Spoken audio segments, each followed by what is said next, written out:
মহাপ্রক্রেসি সব জায়গায় চলে না, করা উচিতও না। আর ঢাকা শহরে আমি আল্লাহর রহমতে বেশি আসি নাই, একবার যা ইচ্ছা তাই করে ফেলবে ওটা সম্ভব না। চেষ্টা করতে পারে, তো এটা চাহিদা তোদেরকে বহন করতে হবে। আমার সাজান প্রতীকে আসবে কেন ভাই? আমি কি অপরাধ করছি নির্বাচন করে দাঁড়িয়ে? আমি তো নির্বাচন আজকে থেকে করি না।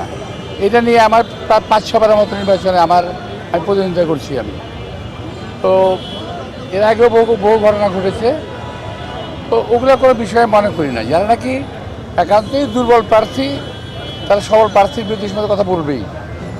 আমি এটাকে খুব একটা গায়ে মাখছি না। আইন শৃঙ্খলা পরিস্থিতি নিয়ে আমি নিজেও খুব শঙ্কিত, কারণ কয়েকদিন আগেও আমাদের একজন কর্মীকে হত্যা করা হয়েছে এবং গতকালও বোধহয় একজনের উপরে আক্রমণ করা হয়েছে। আর আইন শৃঙ্খলা পরিস্থিতিটার যাতে আরও খারাপ হয় এই জন্য কিছু কিছু প্রার্থী উস্কানিমূলক কথাবার্তা বলছে। আপনি খেয়াল করে দেখবেন যে আমাদের এই আসনের কিছু কিছু প্রার্থী, তাদের যে কাজকর্ম, তাদের কথাবার্তা অত্যন্ত উস্কানিমূলক।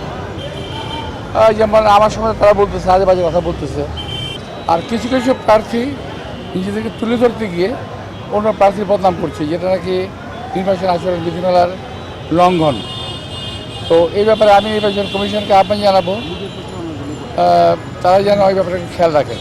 আমরা চাই নির্বাচনটা সুশৃঙ্খল এবং সুন্দর হোক। অনেকে নির্বাচন কমিশনের বিধিমালা লঙ্ঘন করে মানে অন্য প্রার্থীর বিরুদ্ধে কথা বলছে। আমি ওগুলো বলতে চাই না, কিন্তু আমরা খেয়াল করছি যে উদ্দেশ্যমূলকভাবে উস্কানিমূলক কথাবার্তা বলছি, যাতে আমরা একটু ইরিটেট হই, যাতে একটা কোনোরকম ঘটনা ঘটে।